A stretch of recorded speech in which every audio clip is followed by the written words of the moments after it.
Olá pessoal do 8º ano, professor Dirceu na área. Hoje eu vou estar gravando uma aula sobre o sistema digestório. Vocês já receberam nas semanas anteriores alguns conteúdos sobre o sistema digestório e o sistema cardiovascular. Vocês já fizeram algumas atividades na plataforma nova. O professor deixou um texto do conteúdo teórico sobre o sistema digestório. Lá eu sugeri que vocês copiassem no caderno todo aquele conteúdo. Mas eu vou pedir para vocês não copiarem. Aquele material vai ficar disponível lá para vocês, acessarem a hora que quiserem. Então, como vocês já tiveram algumas atividades sobre esse conteúdo, então vocês não precisam fazer a cópia daquele material lá. Mas eu quero que vocês deem uma lida, tenham o conteúdo lá, algumas imagens, e depois vocês passam para a videoaula do professor. Na aula de hoje, a gente vai ver a importância do sistema digestório, que é realizar a digestão. Mas o que é a digestão? A gente se alimenta com vários tipos de alimentos. E os alimentos, a gente sabe que tem nutrientes. Quais são esses nutrientes? Vocês lembram? Carboidratos, proteínas, os lipídios, que são as gorduras, sais minerais e as vitaminas, que são muito importantes para o nosso organismo. Além disso, a água também é importante. Para que existe a digestão? Os alimentos estão em pedaços grandes.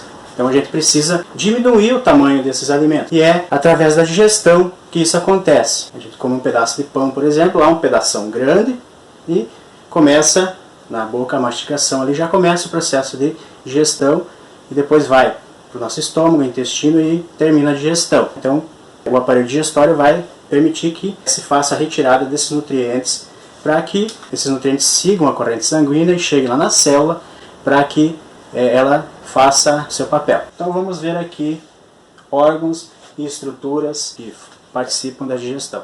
Nós temos os órgãos que fazem parte do sistema digestório e glândulas que estão anexas ali que também participam do processo. Então nós temos aqui a boca, que está ligada à cavidade nasal, a faringe, então o alimento vai passar pela faringe, vai seguir por esse canal o esôfago, vai chegar no estômago. Depois do estômago, o alimento vai para o intestino delgado, na primeira porção chamada de duodeno e a segunda porção chamada de jejum e ilho. Coisas acontecem ali, mais para frente eu vou falar para vocês.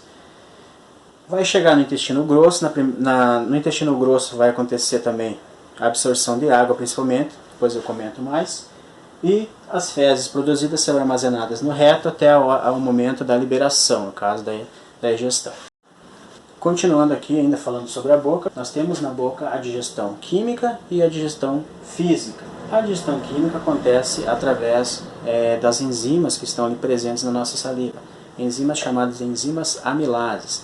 Essas enzimas têm o poder de quebrar os carboidratos dos alimentos. Então, ali começa já uma parte do processo de digestão, digestão química, onde a ação dessas enzimas vão quebrando em partículas menores os carboidratos. E também a digestão física, que tem a participação dos dentes e da língua. Então os dentes vão triturando, vão cortando, vão amassando, perfurando o alimento e juntamente com a saliva formam aquele bolo para ser engolido.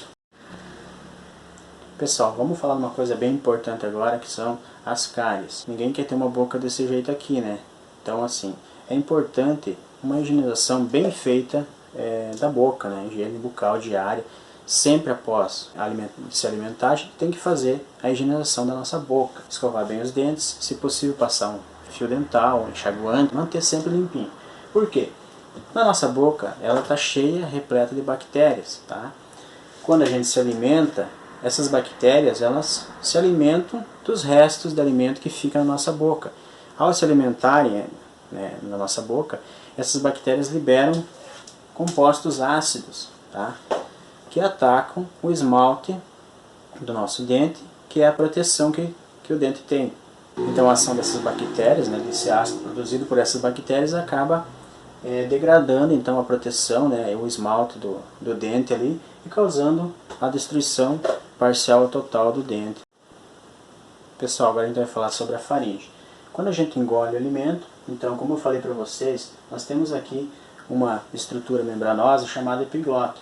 Então, quando a gente engoliu o alimento, ele vai passar por essa cavidade, a epiglote vai fechar a laringe para não permitir que o alimento entre no canal errado, entre no canal respiratório aqui, Então ela fecha a laringe e o alimento vai passar para a faringe, tá, que está ligada ao esôfago, para que o alimento chegue, siga o seu destino correto. Quando a gente engoliu o alimento, então ele entrou no esôfago. Aqui no esôfago acontecem movimentos que vão empurrando esse bolo alimentar. Esses movimentos são chamados de movimentos peristálticos. Você vê o alimento descendo. Então, essa estrutura muscular, né, esse tubo muscular chamado esôfago, ele se contrai e vai empurrando o alimento. Então ele vai se contraindo e relaxando. Ele vai contraindo e relaxando e vai empurrando o alimento. Então quando a gente engole o alimento, não é a gente que controla mais. Não tem controle, o alimento vai seguir a sua trajetória normal. Aqui no esôfago, a pessoa pode estar de cabeça para baixo, que o alimento não vai voltar para cima, né? Não vai voltar, porque esses movimentos são muito potentes, eles vão, né, empurrando com força o alimento para baixo em direção ao estômago. Agora o alimento então chegou no estômago, tá? Então aqui ele desceu pelo esôfago e chega no estômago. Então nós temos aqui uma imagem, uma figura representando o nosso estômago. Então aqui o alimento chega, aqui existe uma espécie de válvula chamada esfíncter. Tem um esfíncter aqui e tem outro embaixo aqui, que a partir do momento que o alimento entra no estômago, ele não voltar. E aqui a mesma coisa, quando ele sair do estômago, não voltar. Então no estômago a partir do momento que você ingeriu o alimento, ele já começa a produzir então os ácidos ali, o suco gástrico, composto de ácido clorídrico e também as enzimas pepsinas que vão atuar nas proteínas. Então o alimento está vindo aqui, o bolo alimentar, chega no estômago, essas enzimas vão começar a digerir então as proteínas presentes ali no alimento, né, vão começar a transformar elas em peptídeos, né, partículas menorzinhas, para que o alimento siga para frente. É importante saber que aqui no estômago existe uma substância que recobre as paredes internas do estômago chamada muco, que é produzida pelas células da parte interior do estômago. Tá? Então esse muco ele protege a camada interna da ação do ácido clorídrico, que é bem forte, para que as paredes internas do estômago não sejam atingidas. Pessoal, continuando aqui sobre o estômago, então, quando aquele bolo alimentar que a gente mastigou, bem mastigadinho, a gente engole, ele segue o canal do esôfago e chega no estômago, ele vai sofrer então a ação daquele suco gástrico que foi produzido. Então quando a gente começa a fazer a mastigação bem feita, o nosso estômago começa a produzir esse suco gástrico, que é uma substância bem ácida, que contém ácido clorídrico, que é um ácido bem forte, e esse suco gástrico vai estar também repleto de enzimas pepsinas. Essas enzimas têm a capacidade então de degradar as proteínas. Então depois que acontecer a ação aqui das enzimas e a ação mecânica, né, o estômago vai também fazer movimentos peristálticos para facilitar a digestão, o alimento então vai seguir o seu rumo até a primeira parte do intestino delgado, que é o duodeno. Pessoal, aqui a gente tem então uma imagem que está mostrando o intestino delgado. Então a gente tem aqui a primeira parte aqui, depois que saiu do estômago, ele vai chegar aqui no duodeno, na primeira parte do intestino delgado, o intestino mais fino. E aqui nós temos o jejunum e o ilho, que fazem parte do restante. Então todo esse conjunto duodeno, jejunum e ilho a gente chama de intestino delgado, tá? A parte mais fininha do nosso intestino. Vamos andar para frente aqui então. O que acontece aqui no intestino delgado na primeira parte? Nós temos aqui o duodeno, tá? Então quando o alimento está no estômago aqui, e ele está pronto para sair, já o quimo sofreu a ação ali das enzimas, pepsinas ali no estômago e ação mecânica, aqueles movimentos peristálticos do estômago. Então esse alimento ele vai estar, esse quimo então no caso, ele é uma substância bem líquida, pastosa para líquida, e vai estar bem ácida. O que vai acontecer? O alimento vai sair, vai entrar no duodeno aqui e vai receber a ação de substâncias produzidas pela vesícula biliar, que é a bile, e também do pâncreas. Ela vai contribuir para emulsificar a gordura contida nos alimentos. Então ela vai diminuir, transformar em partículas, em bolinhas pequenininhas, a gordura, para facilitar a digestão. Ela não vai digerir, ela não faz a digestão, essa substância não faz digestão, mas ela vai contribuir na digestão, porque vai transformar partículas maiores de gordura, vai fazer uma espécie de emulsão ali, tá? Para facilitar depois o processo de digestão das gorduras, tá?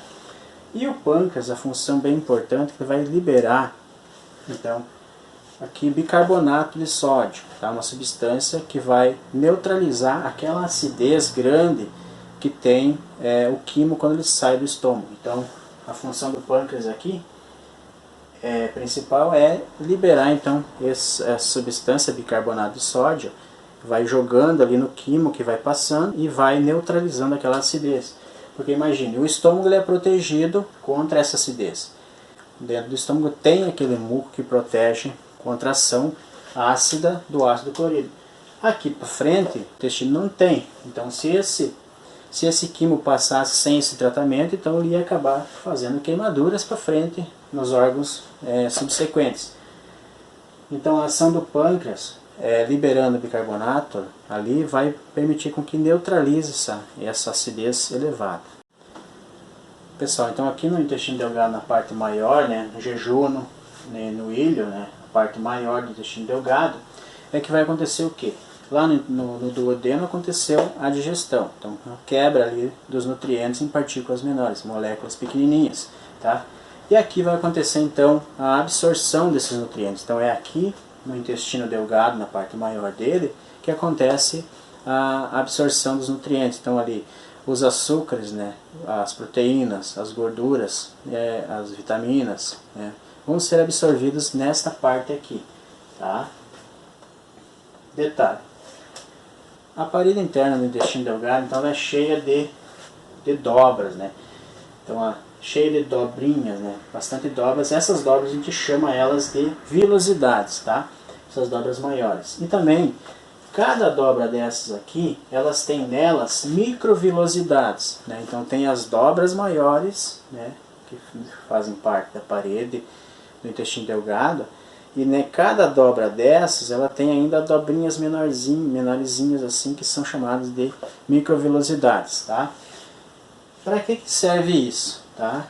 Isso aqui é para aumentar a superfície de contato ali dos alimentos, né? Então os nutrientes que estão passando ali, que foram digeridos, né? Esses nutrientes têm uma superfície de contato maior, né, para serem absorvidos. Então toda a extensão do sistema toda a extensão do intestino delgado é composto por essas velocidades e microvelocidades que aumentam então a superfície de contato do alimento, dos nutrientes ali, para que possam ter uma eficiência maior na absorção, né, desses nutrientes. Depois o alimento vai chegar no intestino grosso, tá? Então nós temos aqui o intestino grosso, cólon ascendente, cólon transverso, cólon descendente, e nós temos aqui o reto, tá? Depois do reto temos o ânus, tá? Então o que acontece? A absorção dos nutrientes aconteceu no intestino delgado. Aqui, então, tem muita água, né? Toda a água que fez parte da digestão, aquele líquido que foi produzido no estômago, toda a água que vem participando desse processo digestório tem que ser reabsorvida pelo nosso organismo. Se isso não acontecesse, a gente iria desidratar, né? Então essa água vai ser reabsorvida, né, pelo organismo para voltar a fazer parte, né, do nosso corpo. Então o que acontece? Aqui no intestino grosso, a função principal dele é fazer essa absorção da água que foi utilizada no processo digestório. Então grande parte da água vai ser digerida aqui no intestino grosso, tá? Todo o material que sobrou aqui, açúcares, proteínas, gorduras, que não foram absorvidas, tá? Há um detalhe, pessoal, aqui também acontece a absorção dos minerais, tá? Os minerais que estão contidos, uma boa parte deles são absorvidas aqui, tá? O restante que não foi absorvido pelo organismo são células mortas, são açúcares que não foram absorvidos, são gorduras, são proteínas, tá? São bactérias, micro-organismos, são células mortas que desprenderam das paredes internas do sistema digestório. Então, tudo isso, mais também a celulose, né, as fibras que a gente ingere, principalmente dos alimentos, né, das verduras, das frutas, etc., tem bastante fibras, essa fibra não é absorvida, vai estar contida aqui, né, vai fazer parte da formação das fezes. Então todo esse material que sobrou vai fazer parte da formação das fezes, né.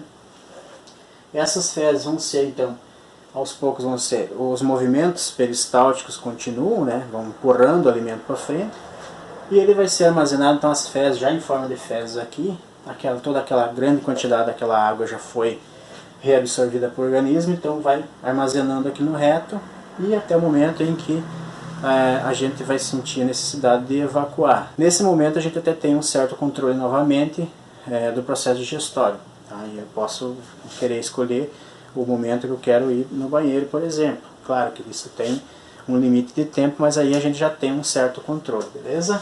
Esse foi o vídeo desse conteúdo do sistema digestório. Vocês já tinham visto alguma coisa, né? Já tinham feito algumas atividades, tá?